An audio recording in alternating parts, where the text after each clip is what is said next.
Amém. Vamos refletir na palavra do Senhor mais uma vez. Eu quero te convidar a abrir a sua Bíblia no Evangelho de Lucas, capítulo 15. Nós ainda não vamos ler o texto, não nesse primeiro momento. A gente vai ler durante a pregação. Então, por favor, fique com sua Bíblia aberta e no momento certo eu vou indicando os versículos que nós vamos lendo. Amém? Vamos orar?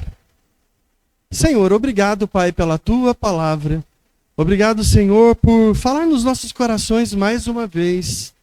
Obrigado, Senhor, por nos permitir ouvir a Sua voz através da Sua palavra.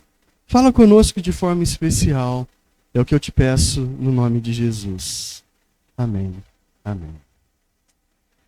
Alguns anos atrás, eu vi uma notícia que me deixou indignado. Um jovem processou os próprios pais. Só por aí já dá indignação, né? E não processou por causa de violência, ou porque ele foi abandonado, ou porque ele passou necessidade. Ele processou os pais porque os pais dele decidiram vender os bens que tinham para viajar e realizar o sonho que eles tinham durante toda a vida deles de casados. Mas eles nunca puderam realizar por causa dos compromissos que eles tinham com a família. Só que agora, com os filhos adultos, independentes, eles entenderam que o momento tinha chegado. Só que o dinheiro estava todo no patrimônio que eles tinham. Então eles decidiram vender para fazer a viagem dos sonhos deles. Só que isso causou indignação no filho. Como assim? Vão destruir a minha herança? Vão gastar todo o patrimônio que por direito deveria ser meu? Os pais ainda estavam vivos, mas ele queria garantir que aquilo era direito dele. Quando eu li essa notícia, eu pensei, que tipo de filho faz isso, né? Mas alguém poderia pensar também, mas que tipo de pai que faz isso? Esse filho está coberto de razão. Eu fico com os pais. Mas se você quiser ficar com o filho, não tem problema também. Só que de qualquer forma, existe algo dentro de nós que se revolta com esse tipo de comportamento. Sabe por quê? Porque algumas coisas simplesmente não é possível se fazer. Você não trata pai e mãe dessa forma. Família não deveria pelo menos, né, entrar em crise por causa de patrimônio. Família se doa, família se ajuda. Você não transforma relacionamento num contrato comercial. Você não reduz amor simplesmente a coisas materiais, a patrimônio. Você não olha para quem passou a vida inteira cuidando de você e diz, eu quero as suas coisas. Quanto a você, tanto faz, eu não me importo. Talvez o que mais revolte nesse caso todo não é a questão do dinheiro, é a ingratidão. Porque a ingratidão, ela tem algo de monstruoso nela, né? Quando a gente vê alguém traindo a confiança de quem o amou, explorando quem o ajudou, usando quem o sustentou, imediatamente a gente se levanta de que jeito? Como juízes, né? A gente cria ira e a gente quer julgar esse caso, né? E para ser sincero, normalmente a gente é muito bom como juiz. Principalmente quando se trata do pecado do outro. É fácil identificar a maldade quando ela está na vida alheia. É fácil a gente perceber a corrupção quando ela não está dentro do nosso próprio coração, mas está dentro do coração do outro, do político, do banqueiro, enfim. É fácil a gente enxergar o orgulho, a arrogância, a ingratidão, a rebeldia, quando elas aparecem na história de outra pessoa. Só que existe uma coisa aqui que é muito mais perigosa ainda. Não é apenas julgar atitudes. A gente gosta de julgar pessoas. Nós gostamos de decidir quem merece confiança. Nós gostamos de decidir quem que merece uma segunda chance. Quem merece ser recebido. Quem merece sentar-se à mesa. E se nós formos sinceros, muitas das vezes a gente gosta de decidir quem que vai chegar perto de Deus e quem vai se afastar de Deus. Quem merece fazer parte do reino, quem merece ser chamado de filho, quem merece ser recebido por Jesus. E foi exatamente isso que aconteceu aqui no capítulo 15 de Lucas, durante todo esse capítulo. Antes de qualquer entendimento, antes da gente mergulhar no texto aí, antes de qualquer conclusão, a gente começa a notar o porquê que esse capítulo foi escrito, né?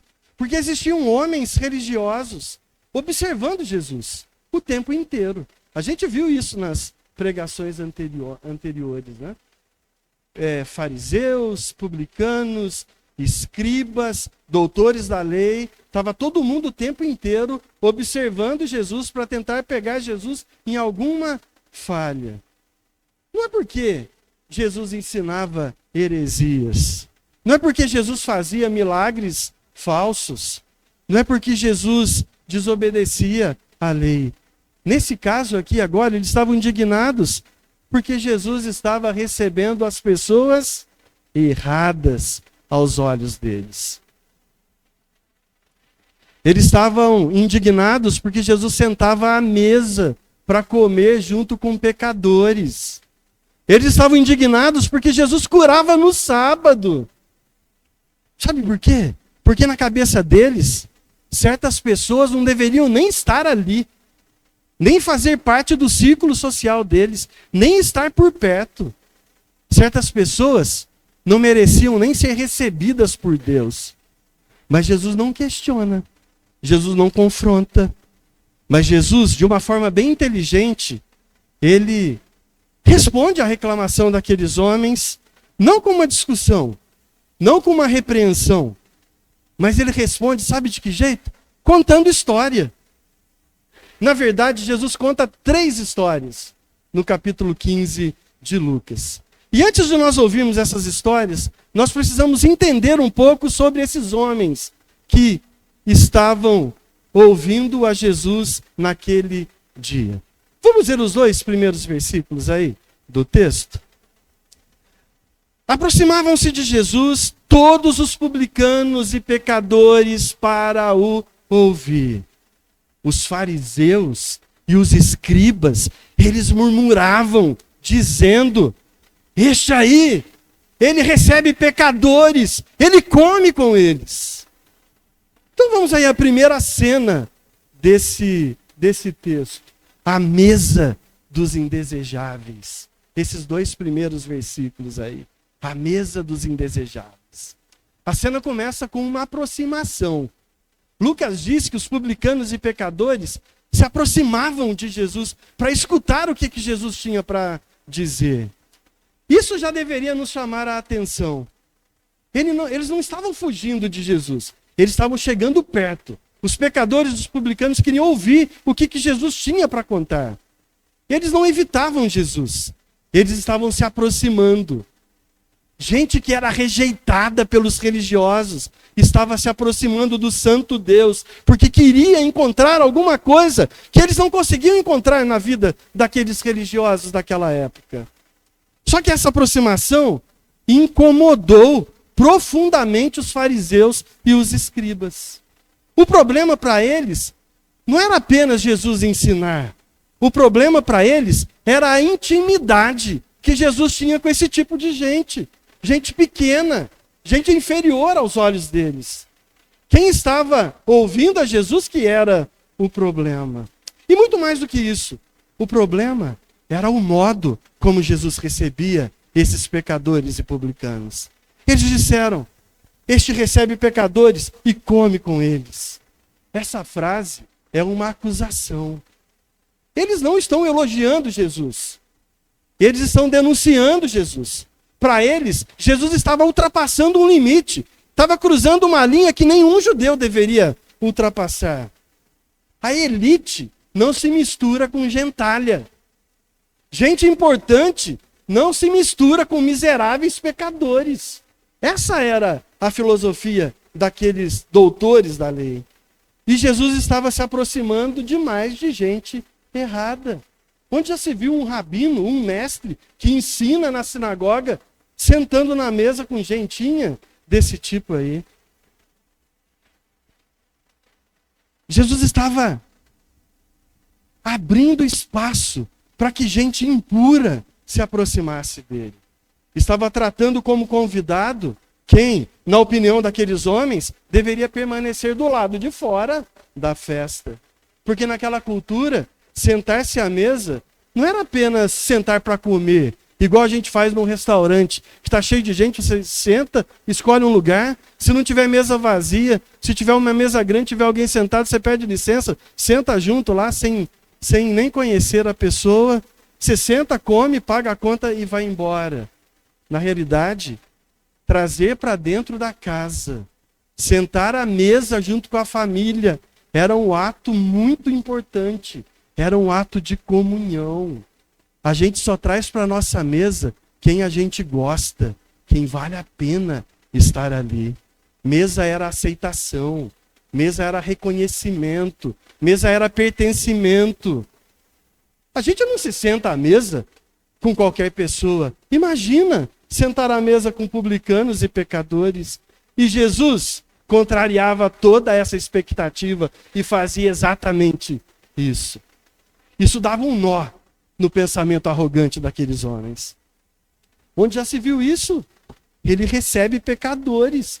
Ele come com pecadores. Ele se aproxima daqueles fariseus. Jesus se aproxima daquela gente que os fariseus faziam questão de manter a distância, de manter longe. E aqui está o ponto bem delicado dessa primeira cena. Os fariseus não estavam completamente errados sobre a condição daquelas pessoas. Eles eram pecadores mesmos. Eles não faziam parte da aliança de Abraão. Eles não eram abraçados pela lei. Eram pessoas marcadas por culpa, por vergonha, por escolhas erradas, por vida quebrada. Onde já se viu um homem que é judeu, que faz aliança com o Império Romano e que agora começa a procurar gente da própria gente dele, começa a extorquir e tirar dinheiro dos irmãos para entregar para o Império Romano. Onde já se viu? Publicano é desprezível, pecador, gente que está nos becos, nas praças, gente que anda cambaleando para a rua, gente que faz coisa errada o tempo inteiro, gente que é impura. Imagina estar junto com gente desse jeito. De certa forma, os fariseus tinham razão. Quem erra tem que pagar, não é o pensamento? Quem planta tem que colher.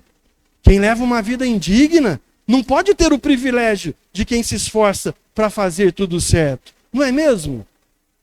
A gente não é assim também? A gente não se alegra quando a gente vê o mal sendo punido? Quando a gente assiste um vídeo lá no YouTube ou no Instagram, que o sujeito para com uma moto e vai tentar roubar a moto, ou roubar a carteira, ou roubar o celular de alguém, aquele que está na moto saca uma arma, dá 3 tiros na cara do bandido, o bandido cai morto no chão. O que a gente faz? Yes! É isso aí, o bandido se deu mal. Bandido tem que se dar mal mesmo. Não é muitas das vezes a gente não age dessa forma? A gente tem justiça própria. A gente quer ver o bandido se dando mal. Os fariseus também. Os fariseus também não queriam. Eu faço tudo certo. E eu vou sentar na mesa junto com gente desse tipo? Não. Só que o erro dos fariseus não estava em reconhecer o pecado. O erro estava em não compreender a missão de Jesus. Eles sabiam identificar quem estava sujo, mas eles não conseguiam enxergar que eles estavam diante do Deus Todo-Poderoso, o Filho de Deus encarnado, que podia purificar a vida deles. Eles sabiam apontar quem estava longe, mas não conseguiam reconhecer e entender Jesus que estava perto deles. Eles sabiam separar pessoas por categorias, mas eles não conseguiam compreender a misericórdia e a graça de Deus. A religião deles tinha barreira, tinha fronteira, e essas fronteiras eram muito bem definidas, muito bem identificadas. Aqui estão os puros, aqui estão os impuros. Aqui sentam os dignos, aqui sentam os indignos. Aqui estão os que merecem aproximação, aqui estão aquele que a gente deve virar a cara e não se aproximar, que a gente deve manter afastado. Mas Jesus está sentado à mesa com pessoas que, segundo essa lógica, não deveria estar ali naquele lugar. Isso provoca o que nos fariseus? Murmuração. A murmuração é muito mais do que reclamação. A murmuração é uma denúncia que revela o próprio coração. Israel murmurou no deserto quando deveria confiar na bondade de Deus. Jonas murmurou quando Deus teve misericórdia de um povo. Jonas murmurou quando Deus cortou uma planta que cresceu em cima dele. Ele não fez nada para a planta crescer, mas não tinha piedade de 120 mil homens, sem contar mulheres, crianças e animais, que Jonas estava torcendo para ser destruído. Os fariseus murmuravam porque Jesus estava sentado com pecadores, recebia pecadores. A murmuração, ela nasce quando Deus age com misericórdia, mas o nosso coração acha que Deus está indo longe demais. E antes de nós condenarmos os fariseus, nós precisamos sentir o peso da cena aqui. Porque talvez a gente também faz separação entre pessoas. Talvez nós tenhamos a nossa lista de quem merece e de quem não merece se aproximar de nós. Quem pode se aproximar e quem deve ficar de longe. Quem pode ser recebido, quem deve ser rejeitado. Quem tem aparência de convertido e quem jamais deveria ser tratado como um filho. Os fariseus olham para a mesa e pensam: essa gente não deveria estar ali. E Jesus, em vez de começar uma discussão, Jesus conta uma história. Não uma explicação fria, não um tratado religioso, não uma resposta acadêmica, mas uma história. Porque algumas verdades precisam primeiro desmontar as nossas defesas antes de alcançar o nosso coração. E a pergunta que fica diante de nós nessa primeira cena é muito simples. Quem tem o direito de decidir quem pode se aproximar de Jesus e quem deve ficar longe de Jesus? Quem tem o direito? Será que sou eu? Será que são vocês? Quem tem o direito de decidir de quem Jesus deve se aproximar? Vamos para a cena 2 aí. Vamos ler os versículos 3 até o versículo 10. Quando a lógica da graça parece insensata. Olhe para a sua Bíblia aí. Nós vamos ler do versículo 3 até o versículo 10.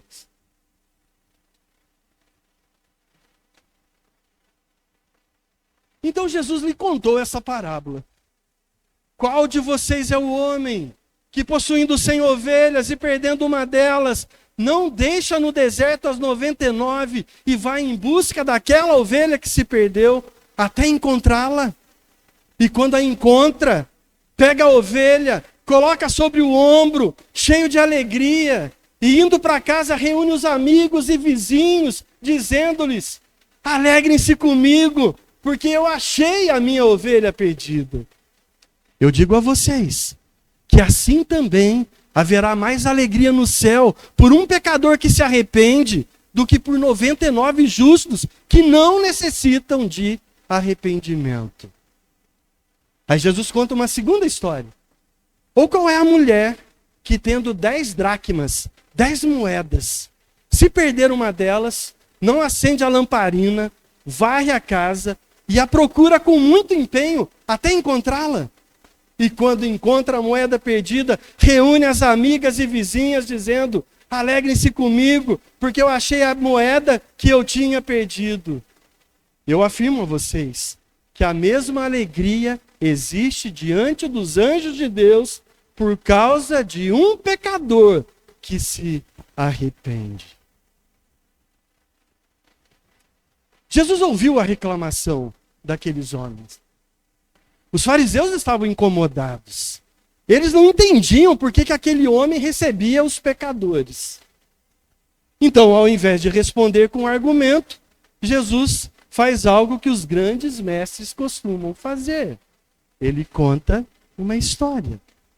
Aliás, aqui, Jesus contou as duas primeiras histórias. Mas preste atenção.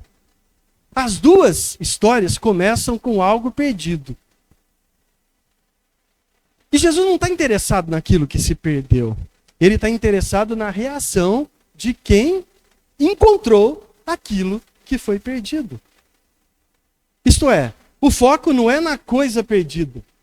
O foco está na pessoa que encontrou aquilo que se perdeu. A primeira história fala de quem? De um pastor. Um homem comum. Um homem do campo. Alguém acostumado com o cheiro das ovelhas, com a poeira do caminho, com os perigos do deserto. Um homem simples. Um homem comum. Alguém que lidava todos os dias com o campo, com os bichos, com o distanciamento da família, porque na realidade deles o pastor não ficava na sua propriedade. Ele acompanhava o rebanho por longas distâncias em busca de pastagens e de água. Muitas vezes passava dias ou semanas longe de casa, dormindo ao relento, exposto ao calor, ao frio, aos perigos do caminho. A sua vida estava tão ligada ao rebanho, porque o cuidado e a segurança daquelas ovelhas era responsabilidade inteira daquele pastor. Então Jesus explora esse cenário que todos ali conheciam muito bem. E Jesus pergunta: qual de vocês, sendo um pastor de ovelhas, tendo no seu rebanho 100 ovelhas e perdendo uma delas? Até aqui, nada surpreende. Ovelhas se perdem. Está no meio do campo. Um rebanho, pode acontecer de uma ovelha se perder. Isso acontecia o tempo todo. Mas então a história toma um rumo completamente inesperado. O que o pastor faz? O pastor deixa as 99 ovelhas no campo e sai para procurar uma única ovelha que tinha se perdido. Pense nisso por um momento. 99 ficam, apenas uma desaparece. Se a gente fizer as contas, o prejuízo é muito pequeno, não é? É 1% de perda, 1% de prejuízo. É um prejuízo praticamente insignificante. Imagina, você tem R$100 e perde R$1. Você vai sofrer porque você perdeu R$1 e ficou com 99? A maioria das pessoas vão aceitar a perda. A maioria poderia dizer: ainda restam 99, né? A gente tem até uma expressão para isso, né? Que vá o anel, mas pelo menos fique o dedo, não é? Mas aquele pastor não pensou dessa forma. Ele deixa as 99 e vai atrás da única que se perdeu. E tem uma coisa interessante aqui. Tem uma música antiga do Oséias de Paula que ele cantava que as 99 deixou no aprisco e pelas montanhas a buscá-la foi. Tem todo um enredo. Mas não é verdade isso. Ele não coloca as 99 ovelhas no aprisco, em segurança, para depois ir buscar a ovelha que se perdeu. Ele não tem um ajudante para ficar no seu lugar ali, enquanto ele sai para buscar a ovelha perdida. Ele deixa as 99, ele atravessa o deserto, ele procura, ele insiste. A gente não sabe quanto tempo ele levou até encontrar a ovelha. Ele continua procurando até encontrar. E quando ele encontra, ele não para, ele não repreende, ele não empurra a ovelha de volta para casa. Ele pega a ovelha, coloca a ovelha nos seus ombros e volta cheio de alegria para onde ele estava. Agora a história fica ainda mais estranha. Por que o pastor reúne amigos e vizinhos para comemorar uma ovelha que ele perdeu? É um fato corriqueiro, é comum, faz parte do cuidado dele. Mas porque uma única ovelha foi encontrada e agora ele faz festa? Você já parou para pensar nisso? Talvez alguns dos ouvintes, né, que estavam lá escutando Jesus contar a história, ele diz: mas isso parece um exagero. Mas Jesus continua, e ele conta a segunda história. Agora surge uma mulher na história. Primeiro foi uma ovelha, agora surge um pastor de ovelha, agora surge uma mulher. Ela possui 10 moedas e perde uma. Ela acende a lâmpada, ela varre a casa, ela procura cuidadosamente, ela não desiste, ela não para até encontrar a moeda perdida. Se a gente perde uma moeda dentro da nossa casa, pode ser que dê trabalho para achar, né? Às vezes a gente não consegue achar. E a nossa casa tem piso bonitinho, tem cerâmica, tem porcelanato, né? É tudo bonito. Aquelas casas não tinha nem concreto no chão, era chão batido. Era terra. Imagina você perdendo uma moeda num lugar que tem terra. O que pode acontecer? E ela não desiste até ela encontrar a moeda que ela perdeu. E quando ela encontra, ela faz a mesma coisa que o pastor fez. Ela chama as amigas, ela reúne as vizinhas, ela faz festa, ela celebra. Mais uma vez, a festa parece desproporcional. A comemoração parece maior do que o objeto encontrado, né? Quem que vai dar uma festa porque achou uma moeda? A festa custa mais caro do que a moeda que acabou de encontrar. E é justamente aí que está a estranheza da história. Nem o pastor, nem a mulher estavam pensando no quanto valia o objeto encontrado.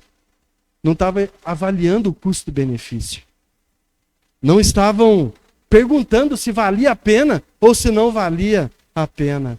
Eles simplesmente não conseguem ficar indiferentes por ter encontrado aquilo que tinha se perdido. E quando encontram o que procuravam, a alegria é visível e explode. Talvez seja por isso que Jesus termina as duas histórias da mesma maneira, falando sobre alegria, falando sobre celebração, falando sobre festa. Os fariseus estavam que jeito? Murmurando. Mas nas histórias de Jesus, alguém estava comemorando, estava celebrando. Os fariseus estão incomodados, mas nas histórias de Jesus alguém está se alegrando. Os fariseus estão reclamando, mas na história de Jesus alguém está reunindo amigos para festejar. Tem um contraste aí sendo construído. E Jesus começa a explicar brevemente o motivo. Na conclusão da primeira história, no versículo 7 aí, Jesus diz: eu digo a vocês que assim haverá mais alegria no céu por um pecador que se arrepende do que por 99 justos que não necessitam de arrependimento. Na conclusão da segunda, no versículo 10, eu afirmo a vocês que a mesma alegria existe diante dos anjos de Deus por causa de um pecador que se arrepende. Ele apenas está preparando o ouvido dos seus questionadores ali. As duas histórias terminam com alegria por causa de pecador que se arrepende. E pela segunda vez, Jesus liga a recuperação do que estava perdido à alegria no céu. Enquanto os fariseus enxergavam motivo para murmurar, Deus enxergava motivo para celebrar. Enquanto eles discutiam quem deveria ficar do lado de fora, o céu se alegrava com a restauração de um pecador que se arrependeu. Só que Jesus não termina a resposta dele. Na verdade, até aqui ele apenas preparou o terreno para uma história muito maior. Uma história que levará essa mesma verdade ao nível que nenhum daqueles fariseus esperava que acontecesse. E nela, na próxima história, a estranheza vai ser ainda muito maior. Vamos ler a cena 3 aí, os versículos 11 até o versículo 24.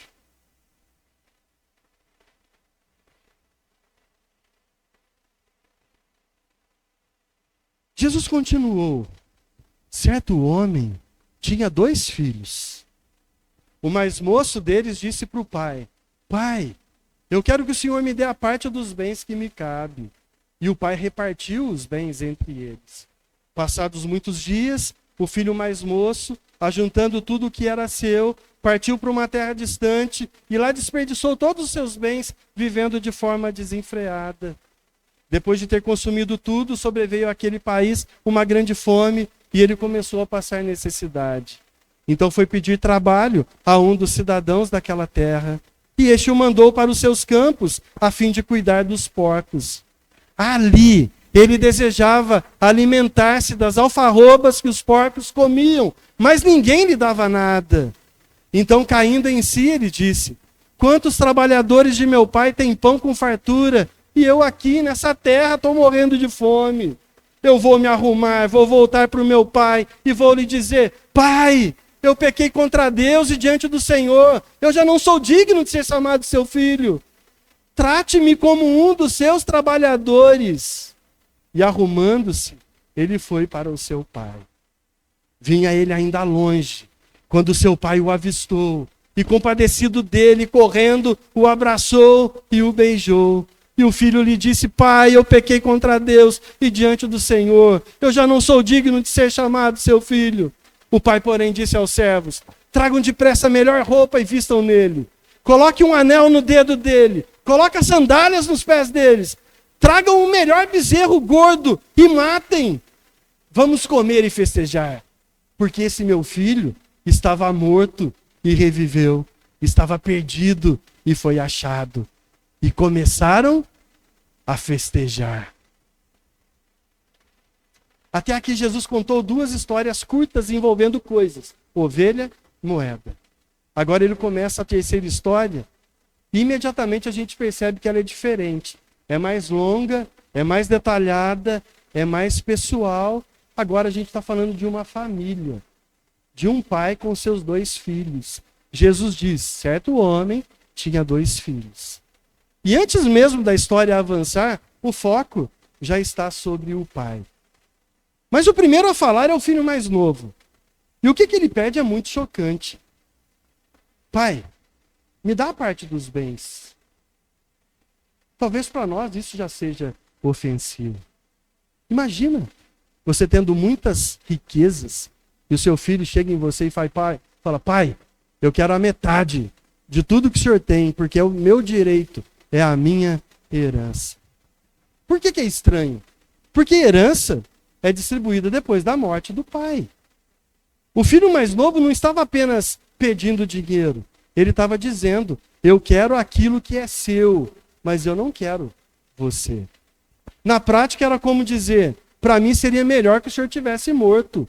Porque eu não quero o senhor, eu quero o teu dinheiro. Aquela era uma das maiores desonras que um filho poderia cometer. Imagina a reação daquela audiência. Imagina a cara dos fariseus escutando essa história. Imagina os homens mais velhos balançando a cabeça em sinal de reprovação. Que tipo de filho faz uma coisa dessa? E talvez nós possamos pensar assim também. Porque existe algo muito revoltante na ingratidão. Existe algo monstruoso em receber amor durante anos e responder com desprezo. Mas a surpresa da história não está no pedido do filho. A surpresa da história está na reação do pai. O que o pai fez? Irmãos, num caso desses, todos esperavam que o pai agisse com rigor e punisse o filho por causa de um desrespeito desse tamanho. Se o pai o expulsasse de casa, se o pai deserdasse aquele rapaz, isso seria aceito por toda a comunidade como algo normal. Ninguém condenaria o pai por fazer isso, por mandar aquele filho embora, por punir aquele arrogante, por fazer um pedido tão desesperadamente vergonhoso desse. Mas o pai, ele não faz o que todo mundo gostaria que ele fizesse. O pai não expulsa o filho de casa. O pai não deserda o filho. Espantem-se. O pai simplesmente concorda. Ele não grita. Ele não o castiga. Ele não faz uma discussão. Ele não apela para a honra da família. Ele não tenta negociar. Lucas simplesmente diz: e ele lhes repartiu os seus haveres. O pai abre mão do seu direito, entrega a herança e deixa o filho partir. Poucos dias depois, o rapaz junta tudo o que possuía e vai embora. E abandona o pai e o irmão. Vai para longe, muito longe. Não apenas geograficamente, mas espiritualmente, afetivamente, relacionalmente. Ele não queria apenas sair de casa, ele queria viver sem o pai dele. Ele queria viver a própria vida. Ele quer construir uma vida onde o pai não tenha mais lugar. Ele quer construir uma vida onde o pai não acessa mais. E com dinheiro no bolso, porque estava levando a parte dele da herança. E Jesus diz que rapidamente ele destruiu tudo o que ele tinha, vivendo de forma irresponsável. Aquilo que ele recebeu de graça foi jogado fora, desperdiçado rapidamente. O patrimônio acabou, os amigos desapareceram, os prazeres passaram. E então veio a fome, uma grande fome. Sabe por quê, irmãos? Porque o pecado, ele promete muito mais do que aquilo que ele pode entregar. Ele promete liberdade, mas entrega escravidão. Ele promete satisfação, mas entrega um vazio na alma. O pecado promete vida, mas entrega miséria. Agora aquele jovem está sozinho, sem dinheiro, sem amigos, sem reputação, sem recursos, sem família, sem casa, sem esperança. A situação chega a um ponto tão humilhante que ele vai acabar trabalhando com algo que era completamente imundo para o judeu, que era cuidar de porco. Ele acaba sendo um cuidador de porcos. Talvez para nós isso não impressione tanto, né? Mas para um judeu aquilo era o fundo do poço. O porco é um animal impuro. Ele não apenas perdeu a riqueza, ele perdeu a dignidade, perdeu a identidade, perdeu tudo. E Jesus disse que ele, além de cuidar do porco, quando a fome veio, ele sentia vontade de comer as bolotas, as alfarrobas, as sementes que os porcos comiam. E ninguém lhe dava nada. Percebe o contraste? Quando ele tinha dinheiro, ele estava cercado de pessoas. Quando ele perdeu tudo, ninguém apareceu e não dava nada para ele. O pecado sempre faz promessas desse jeito e nunca cumpre o que promete. Só que acontece algo bastante importante aqui. Lucas diz, quando ele cai em si, quando ele reconhece o seu pecado, talvez seja uma das expressões mais bonitas da história. Sabe por quê? Porque quando cai em si, significa arrependimento. Porque o pecado nos faz viver fora de nós mesmos. O pecado faz a gente fazer coisas que a gente jamais faria em sã consciência. O pecado nos deixa longe de Deus, longe da verdade, longe da realidade. Só que agora ele desperta. Ele lembra de casa, ele lembra do pai, ele lembra de onde ele morava, ele lembra de quem ele era. E rapidamente ele toma uma decisão. Eu vou me levantar, eu vou procurar o meu pai, eu vou dizer para ele, pai, eu pequei contra o céu e contra o Senhor. Pela primeira vez na história, ele para de culpar as circunstâncias. Ele para de culpar a fome, a vida, os outros, o seu pecado. E ele reconhece a culpa. Ele reconhece primeiramente que ele pecou contra Deus. E aqui Jesus nos lembra algo bastante importante. Arrependimento não pode ser apenas remorso e tristeza. Arrependimento tem que ser mudança de atitude. Não é apenas emoção. Arrependimento tem que promover mudança de direção, mudança de rumo. Aquele rapaz não apenas pensa, Ele pensa e sai correndo e faz aquilo que ele pensou. E muda de vida. E volta. Porque pensamentos podem ser sinceros, mas arrependimento verdadeiro, ele sempre produz movimento, sempre produz atitude. E então acontece a cena que ninguém estava esperando. O que os fariseus esperavam que acontecesse aqui? Se fosse você, qual que seria a melhor resposta do pai a hora que vê o infeliz do filho voltando? A audiência, os fariseus talvez esperassem uma repreensão, né? Agora é a hora de mostrar verdadeiramente quem que ele era, né? Ele não quis ir embora? Ele não foi? Agora ele vai pagar o preço pelo que ele fez. Uma punição, uma prova, um período de observação. Mas Jesus conta uma história diferente. Uma história mais escandalosa ainda. Uma história que começa a romper com todas as expectativas daqueles ouvintes. Olha aí para os versículos 22 a 24. Olha a reação do pai. Tragam depressa a melhor roupa e vistam nele. Ponham um anel no dedo dele e sandálias nos pés. Tragam e mate o bezerro gordo. Vamos comer e festejar. Porque esse meu filho estava morto e reviveu. Estava perdido e foi achado. E começaram a festejar.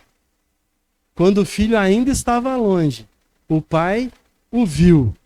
O pai se compadeceu. O pai correu. O pai abraçou e beijou. O pai quebra a regra. O pai quebra o paradigma judaico do contraste entre honra e vergonha. Sabe por quê? Para os fariseus isso era um escândalo. O pai jamais deveria agir daquela forma. Na cultura da época, homens nobres não corriam atrás de ninguém. Um patriarca respeitado não levantava suas vestes para sair correndo atrás de um filho que tinha desonrado ele. Era o filho quem deveria vir rastejando, humilhando em direção ao pai. Não era o pai que tinha que correr atrás do filho que estava voltando. Era o filho quem deveria esperar o julgamento. Mas Jesus conta a história de forma diferente. Antes que o filho chegasse em casa, o pai corre ao encontro daquele filho. Antes que o filho terminasse de fazer a confissão que ele planejou em fazer, o pai já corre, já abraça, já beija, já chama o empregado, já pede para matar o boi, já faz festa, já traz roupa limpa e coloca no filho, já traz anel, põe no dedo, traz sandália e coloca no pé. Antes que ele pedisse para ser tratado como servo, o pai já tinha restaurado ele como filho.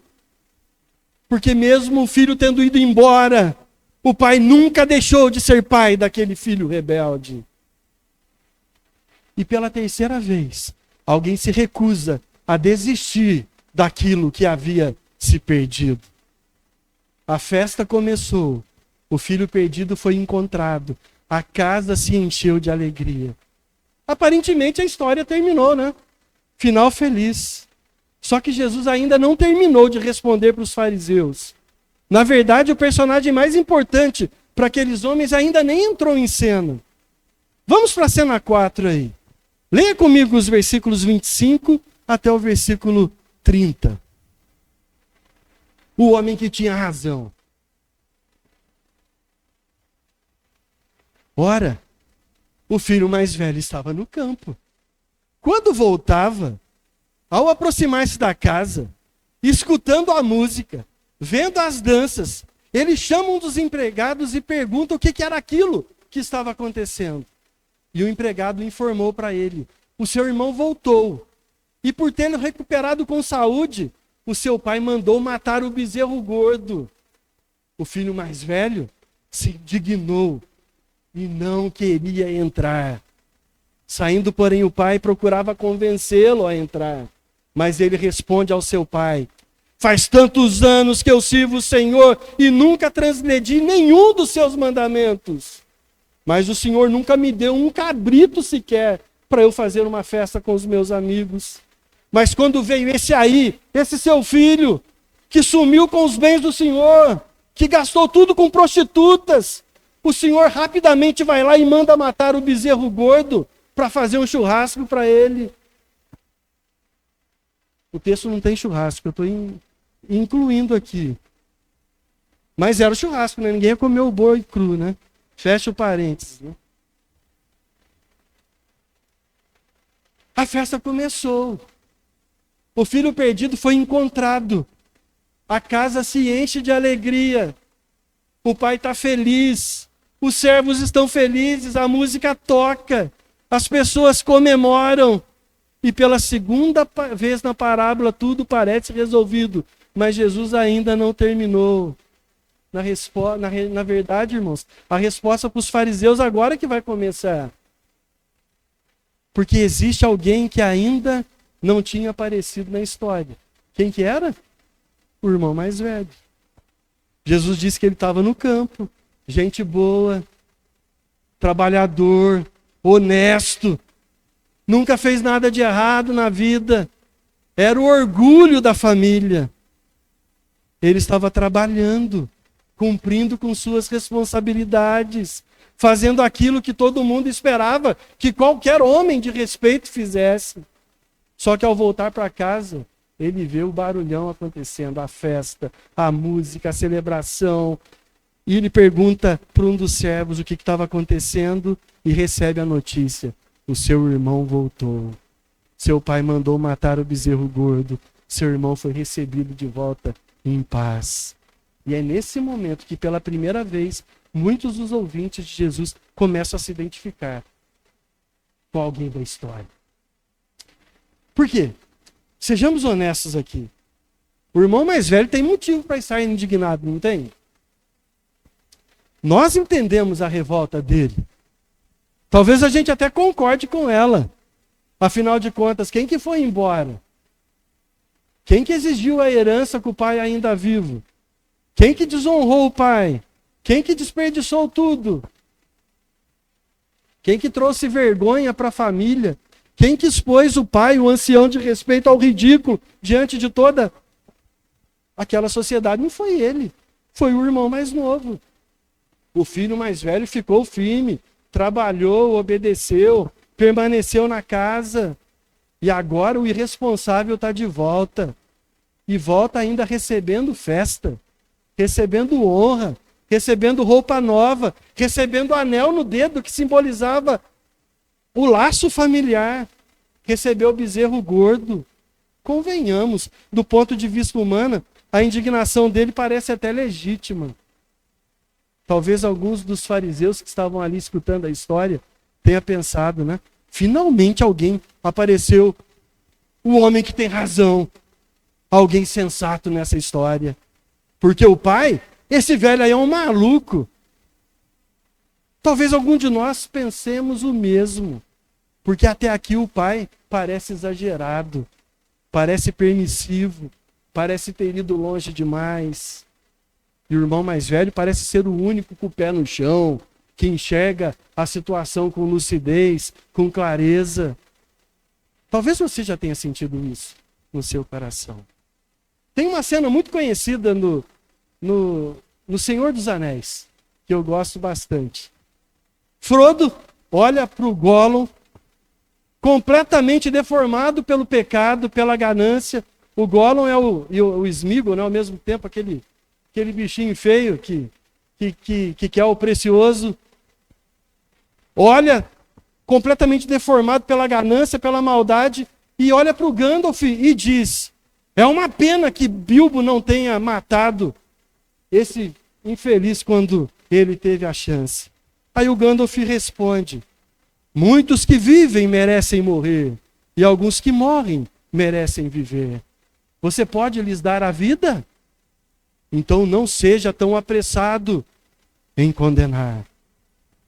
Perceba o que Gandalf não está dizendo. Ele não está afirmando que o Gollum é inocente. Ele não está relativizando o mal do Gollum. Ele apenas faz uma pergunta desconfortável. Quem que deu o direito para você de decidir quem deve morrer e quem deve viver? E é exatamente aí que Jesus quer levar os seus ouvintes. Porque o filho mais velho não está apenas irritado, ele está furioso. O texto diz que ele se indignou e recusava a entrar na festa. Perceba a ironia. O filho mais novo ficou longe da casa. O filho mais velho está perto da casa. Mas ambos estão fora da festa. Um se perdeu no país distante, o outro se perdeu diante da própria casa. E quando finalmente abre a boca, aí o coração revela tudo aquilo que ele sente. Durante toda a história, a gente escutou o filho mais novo. Agora a gente está escutando a fala do filho mais velho. E as suas palavras vão revelar algo bastante surpreendente aí. Ele não fala como filho. Ele fala como empregado. Há tantos anos que eu te sirvo. A palavra que ele usa é uma palavra utilizada para escravidão. Ele está dizendo para o pai, eu sou escravo aqui dessa fazenda há quantos anos? Não é a linguagem de quem ama o pai. É a linguagem de quem está contabilizando os méritos, de quem mantém uma planilha espiritual e vai ticando as vantagens e as desvantagens que estão acontecendo. É de quem faz conta, de quem acredita que a permanência dele na casa dá direitos especiais para ele. Então ele apresenta a sua defesa. Eu nunca desobedeci, eu nunca transgredi, eu nunca recebi um cabrito para festejar com os meus amigos. E de repente, a gente entende uma coisa importante aqui. O problema deles não é o irmão. O problema dele é o pai. Ele acredita que ele foi tratado de forma injusta pelo pai. Ele acredita que ele merecia muito mais do que ele estava recebendo do pai dele. Ele acredita que a sua obediência deveria receber uma recompensa. Ele está querendo a herança que o filho também mais novo pediu. Ele não ama o pai. Ele ama aquilo que o pai pode dar para ele e que não deu o suficiente que ele merecia. E aqui a parábola começa a ficar perigosamente próxima dos fariseus. Porque era exatamente assim que eles pensavam. Eles jejuavam, eles oravam, eles cumpriam as leis, eles guardavam as tradições, eles acreditavam que aquilo dava direito deles estarem perto de Deus, e os pecadores não. Na cabeça deles, publicanos e pecadores não poderiam receber a mesma graça que eles deveriam receber. Eles não poderiam sentar à mesma mesa que eles sentariam. Eles não poderiam participar da mesma festa que eles estavam participando. E se nós formos sinceros, honestos, esse pensamento não morre com os fariseus. Esse pensamento ainda continua vivo. Aparece quando a gente olha para alguém e pensa, eu jamais faria o que ele fez. Eu sou muito melhor do que ele. Eu mereço mais do que ele. Deus deveria tratar pessoas de acordo com o que as pessoas fazem e honram a Deus. Quem honra mais, merece mais. Quem honra menos, merece menos. Olha o que eu estou recebendo e olha o que ele está recebendo. É fácil enxergar o pecado do filho mais novo, não é? Todo mundo estava vendo. É fácil condenar o rebelde, o ingrato, o imoral, o distante. Só que Jesus agora está colocando para fora um pecado que é muito mais difícil de perceber. O pecado de quem permanece dentro da própria casa. O pecado da justiça própria. O pecado de quem acredita que a sua obediência te dá o direito de ser recebido por Deus e sentar à mesa com Ele. O filho mais novo queria os bens do pai, mas não queria o pai. O filho mais velho, ele queria a mesma coisa. Só que isso só foi revelado no momento da crise que estava envolvendo eles ali. A diferença é que o mais novo procurou isso longe de casa. O outro tentou conseguir permanecendo junto com o pai, dentro da casa. E talvez seja por isso que essa é a parte mais desconfortável da parábola. Porque o filho mais novo se parece com pecadores conhecidos. O filho mais novo se parece com os incrédulos lá de fora que zombam da fé, que não conhecem a Jesus. Mas o filho mais velho é igualzinho gente religiosa. O filho mais velho se parece com gente que está dentro da igreja, que está sentado no banco de uma comunidade local. O filho mais velho é igualzinho os fariseus. E talvez se pareça muito mais com a gente do que a gente gostaria de admitir. Mas a história não terminou. O pai ainda responde. O pai ainda tem a última palavra. Vamos para a última cena do texto aí. A cena 5. A resposta que ninguém esperava. Olhe para sua Bíblia aí, os 2 últimos versículos.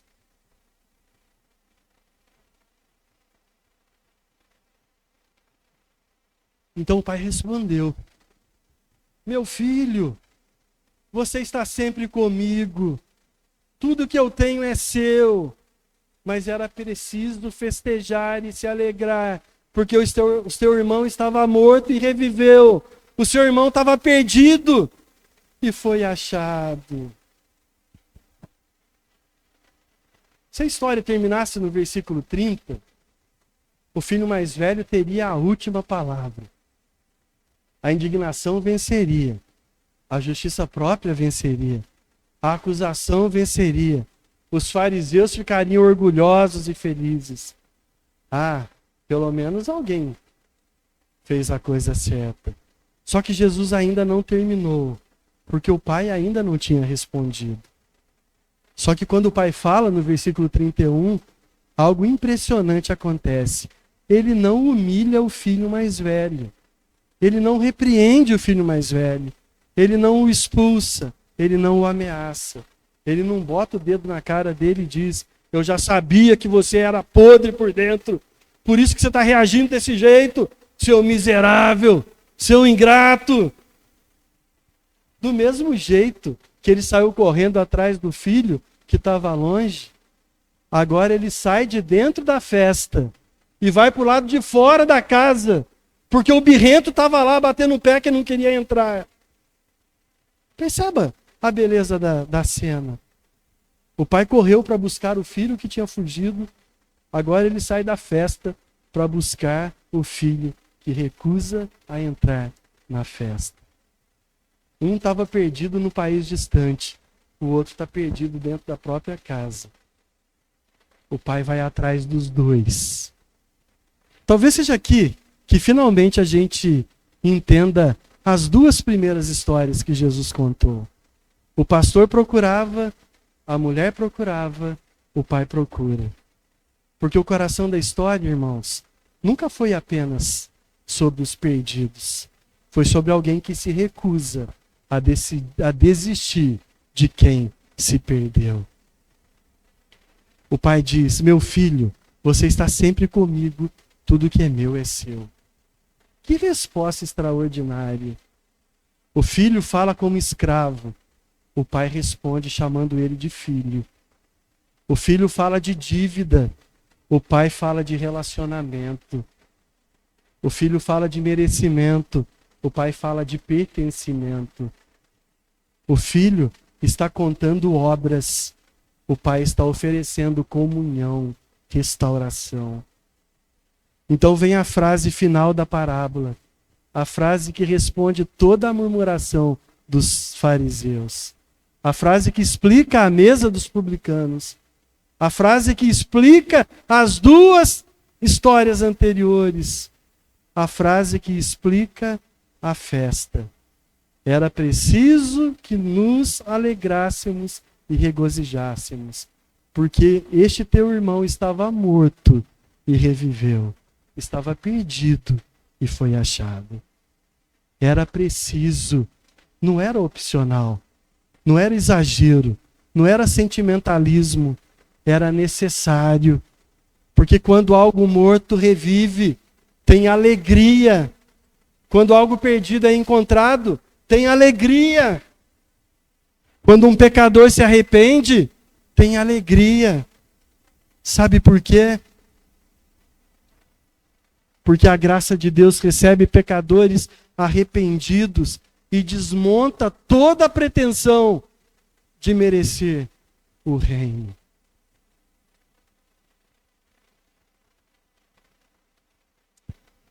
Enquanto os fariseus perguntavam, como que Jesus pode receber pecadores? O Pai responde, como não poderíamos nos alegrar com um pecador que se arrepende? Enquanto os religiosos perguntavam, como que essa gente pode entrar? O Pai responde, como que a gente pode deixar ele do lado de fora? Então Jesus faz algo surpreendente. Ele encerra a história. Só que a história termina com um ponto de interrogação gigante. Se você olhar para o texto aí, o que acontece depois? Jesus termina e ensina, mas termina sem dizer. Sem dizer o que aconteceu com o irmão mais velho. Será que ele entrou na festa ou não entrou? Será que ele se arrependeu ou não se arrependeu? Será que ele aceitou o convite ou não aceitou? Será que ele participou da festa ou não participou? A história termina em aberto. Ela termina em aberto, sabe por quê? Porque naquele momento, o irmão mais velho não era apenas uma personagem da história.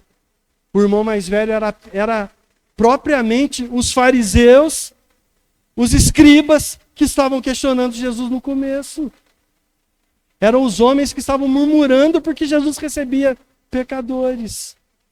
A pergunta agora não é mais sobre o filho mais novo, não é mais sobre o pai, não é mais sobre a festa. A pergunta é sobre o filho que ficou do lado de fora e bateu o pé porque não queria entrar na festa. A pergunta é sobre os fariseus. A pergunta é sobre todos aqueles que acreditam que merecem muito mais a graça de Deus do que qualquer outra pessoa. A pergunta é sobre nós. Porque Jesus encerra a parábola sem responder aquilo que a gente fica curioso em querer saber, não é? O irmão entrou ou não entrou na festa? Jesus não responde. Porque a resposta não está na parábola. A resposta está no coração de quem está escutando a palavra de Deus. E para a gente fechar aqui, ainda tem lugar na festa. O fato de Jesus terminar a parábola sem incluir um final, sem dizer se o filho mais velho entrou ou não entrou, não é um detalhe que foi esquecido por Lucas. É o golpe final da parábola. Porque naquele momento o irmão mais velho já não era apenas a personagem da história, né? Era o retrato dos fariseus. Eles começam o capítulo murmurando sobre Jesus receber pecadores e comer com eles. Jesus responde contando histórias. No início parecia que o problema era uma ovelha, depois parece que o problema era uma moeda perdida, mais tarde parecia que o problema era o filho mais novo, rebelde, e no final a gente descobre que o verdadeiro problema nunca foi o filho que foi embora, foi o filho que ficou dentro da casa. Porque é possível, irmãos, estar dentro da casa do Pai e viver com o Pai muito distante do próprio coração. É possível obedecer e nunca amar. É possível servir como um escravo, mas nunca desfrutar da comunhão verdadeira que só um filho pode ter com o seu pai. É possível conhecer a religião e permanecer distante da graça de Deus. O filho mais novo dizia, eu quero os bens do meu pai. O filho mais velho dizia exatamente a mesma coisa. A diferença é que um tentou conseguir isso vivendo longe de casa. O outro tentou conseguir a mesma coisa permanecendo dentro dela. Nenhum dos dois amava de verdade o pai. Um desprezou a sua autoridade. O outro desprezou a misericórdia e o amor do pai. E talvez o que Jesus estava perguntando para os fariseus seja exatamente o que Jesus está perguntando para nós hoje. Qual dos dois filhos se parecem mais conosco? Talvez algum esteja vivendo distante do pai. Talvez alguns nunca tenham se afastado da igreja, mas carregam o mesmo orgulho, a mesma justiça própria, a mesma incapacidade de se alegrar com a graça de Deus, porque um pecador está se arrependendo e voltando-se para o Senhor. Irmãos, vocês perceberam que Lucas está avançando na história? Que Jesus está ensinando, que o Senhor está caminhando para Jerusalém rumo à cruz, mas ao mesmo tempo ele está confrontando a nossa realidade. Lucas continua conduzindo Jesus da sua caminhada rumo a Jerusalém. A cruz está cada vez mais próxima, mas o ensino continua confrontando o nosso coração. No capítulo 13, Jesus mostrou que o arrependimento é urgente e lamentou uma Jerusalém que rejeitava a graça de Deus. No capítulo 14, Jesus falou de uma grande festa, onde os convidados se julgavam dignos, recusaram o convite do dono da casa. E o dono da casa mandou chamar pobres, aleijados, cegos, coxos, miseráveis, mandou encher a casa de gente que não merecia, para não sobrar nenhum lugar para que os que foram convidados pudessem entrar. Agora, no capítulo 15, Jesus continua respondendo a mesma pergunta: quem, afinal, pode entrar no reino de Deus? Quem, afinal, pode sentar-se à mesa com Jesus? É por isso que a parábola termina sem resposta. Porque a resposta não pertence mais ao irmão mais velho, ela pertence a nós. Você entraria na festa? Você conseguiria sentar-se à mesa do lado de alguém que aos seus olhos nunca mereceu estar ali? Você consegue se alegrar porque Deus foi misericordioso com alguém que você jamais perdoaria?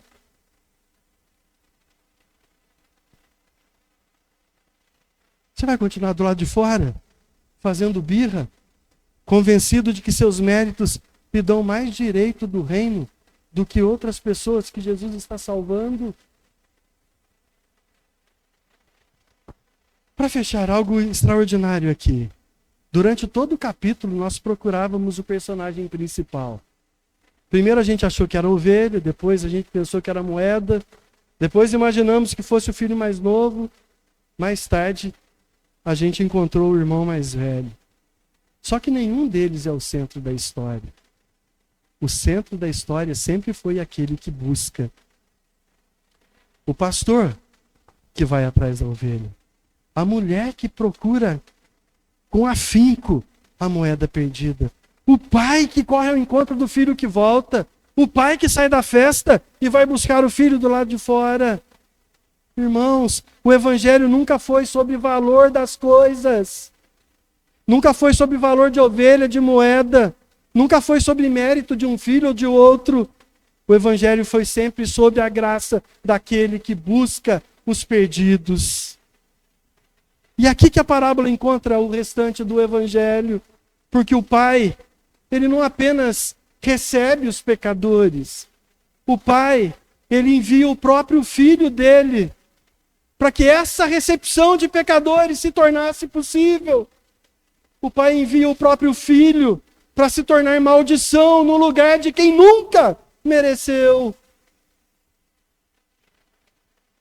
Jesus Cristo faz exatamente o contrário dos dois filhos. Enquanto nós fugimos do Pai, ele foi obediente até o fim, até a morte de cruz. Ele veio ao nosso encontro. Enquanto nós queríamos os dons de Deus, mas não queríamos Deus, ele abriu mão de toda a sua glória para fazer a vontade do Pai e se entregar por nós naquela cruz. Enquanto nós discutimos quem merece entrar, ele se humilhou, se tornou humano, saiu da cidade, carregou uma cruz, pagou o preço que pecadores jamais poderiam pagar para sermos recebidos à mesa do Rei. A festa não é de graça. Alguém paga o preço. Ela custou a vida do Filho de Deus. A roupa nova, o anel, as sandálias, o banquete, Tudo isso aponta para uma graça que custou um preço infinito, que nós nunca seremos capazes de mensurar. Foi Jesus que pagou esse preço, não fomos nós. Por isso que a última palavra dessa parábola não é de condenação, também não é de mérito, é um convite. A festa continua, a mesa continua posta e ainda tem lugar na festa. Não para quem acha que merece, mas para quem de forma verdadeira se arrepende, que aceita ser recebido unicamente, exclusivamente pela graça de Deus em Cristo Jesus. Entre. A porta continua aberta. Ainda tem lugar na festa. Você vai entrar ou você vai continuar do lado de fora? Vamos orar? Obrigado, Deus, pela sua palavra. Obrigado, Senhor, porque de forma espetacular, linda, maravilhosa, o Senhor mostra que o Senhor não desiste dos seus filhos. O Senhor mostra que ainda tem lugar na festa. O Senhor mostra que ainda tem como entrar na igreja invisível.